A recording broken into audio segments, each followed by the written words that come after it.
St. Francis is one of our top 10 saints of all time, no question. And he's entered public consciousness. I mean, he gets referenced in our culture, and there's an expectation that people will know who he is and what he stands for. I remember a joke that I heard played on the CBC for the general Canadian audience about the absurdity of modern lawn care and the fact that we fertilize it, we grow it, and we cut it, and we throw it in plastic bags, and we take it away. And it is absurd, and so the way that they highlighted this absurdity was a conversation between St. Francis and God, where St. Francis is explaining to God all the logic behind all the things that we do, and God is quite bemused. I thought I'd just let them grow things, and what's this all about? But is it good to eat? Well, no, it's not good to eat, and so the joke went. The important thing was, the producers of the CBC assumed the cultural reference point of St. Francis, who is an ecological figure, who might talk about the values of the ecology and of the natural world in general. Which is a good thing, but there's a problem with it. So I'm going to weave a little course here in terms of engaging with St. Francis, which is what we're called to do this morning. So if we're going to really engage with St. Francis, the first thing we have to get away from is the sentimentalism which usually wraps him, in a nice glass case and has him as the icon of all things natural and good feeling. Because it seems to me, and certainly my experience of relating to St. Francis in that way, is a sentimentalized St. Francis allows me to feel good about my own feelings. Oh yes, I like nature. I like trees and flowers and fresh air and the air after a rainstorm, and I have those feelings, so therefore I'm a good person. And then I get on with my fossil fuel burning car and my plastic smartphone and all the rest of my life, which bears no relationship to the actual thrust of St. Francis as a human being. And so the first thing I want to do in your company this morning is try to get past that sentimental vision of St. Francis. And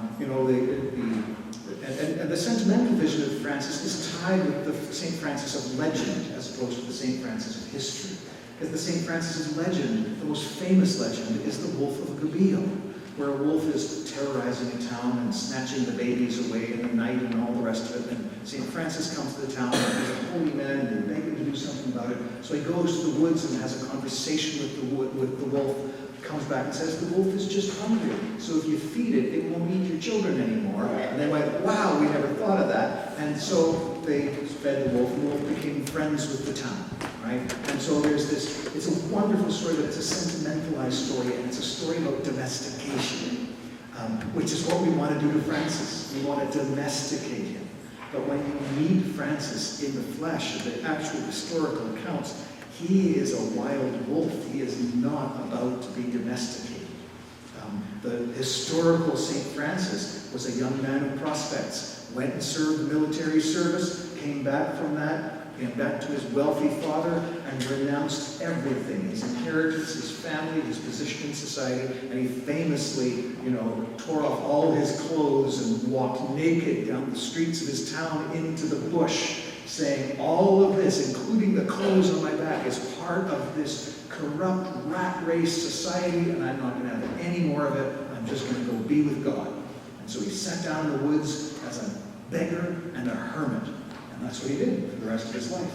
And soon the word got out. He's pretty special and pretty holy, and he got followers and created a movement, and now you have Franciscans to this day. But it started with this radical, extremist renunciation of everything that we are. Civil society, civilization.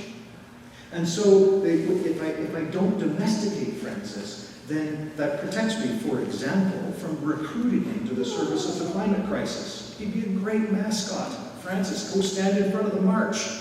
The earth is burning and blah, blah, blah. And the thing about Francis is that if you really take him seriously, the problem with the climate crisis is not the world. The world's going to be fine. It's human civilization that's threatened. And Francis didn't have much time for civilization. You know, so there will be humans on the planet, even if civilization declines, we'll be primitives, but that's fine. The species will probably survive, but what we will lose is all this culture, civilization, memory, and so on. So if you care about civilization, St. Francis is a really not a natural mascot for that sort of thing. Because Francis puts a great big question mark over everything we do as ordinary people.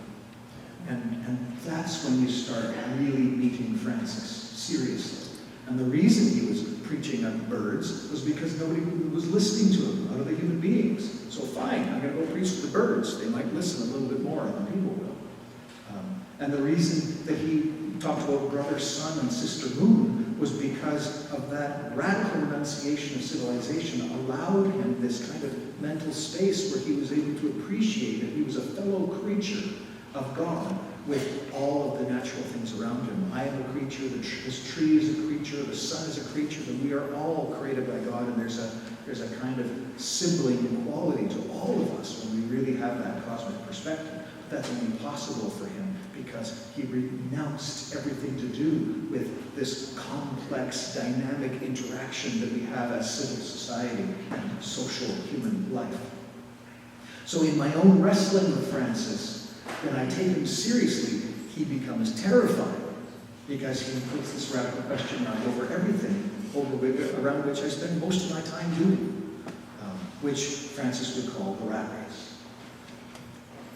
Now, having appreciated Francis in all of his wild glory, I can't in conscience say we should all be like Francis. Because even Francis said, you shouldn't all be like me. There are a couple of things where Francis moderated even his own position. He had taken an extreme place because he needed to go there. And God called him there, very clearly.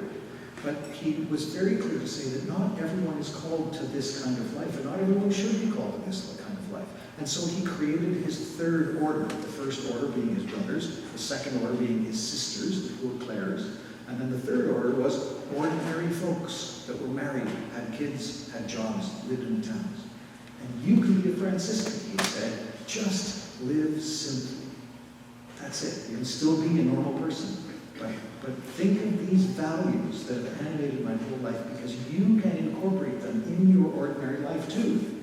Maybe not to the extreme level that I do, but as you incorporate them, you come closer to where I, Francis, have found holiness to be.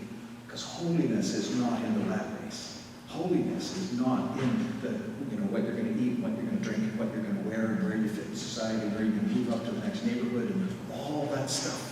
That's not where you're going to find holiness. Holiness is found in nature, in silence, in brotherhood and sisterhood with my fellow human beings, regardless of their status. And this is where I get to one of the most challenging things with Francis, and I'm just going to leave it here because we need to let Francis confront us and take it home with us. So I'm not going to resolve it for you. I'm going to let it sit with you as it sits with me. And that final thought is this.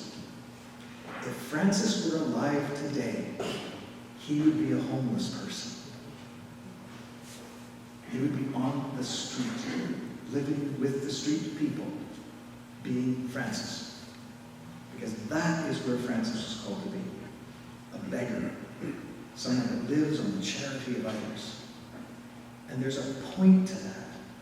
There's a point about where do you meet Christ? And Francis intended that point. That was part of his mission. Whereas he begged for his existence, he was showing the people that came by and saw him begging the opportunity to see Christ in him. But by extension, to see Christ in all their brothers and sisters who had nothing to carry. And if that doesn't terrify us, I don't know what will. In the name of the Father, the Son, and the Holy Spirit.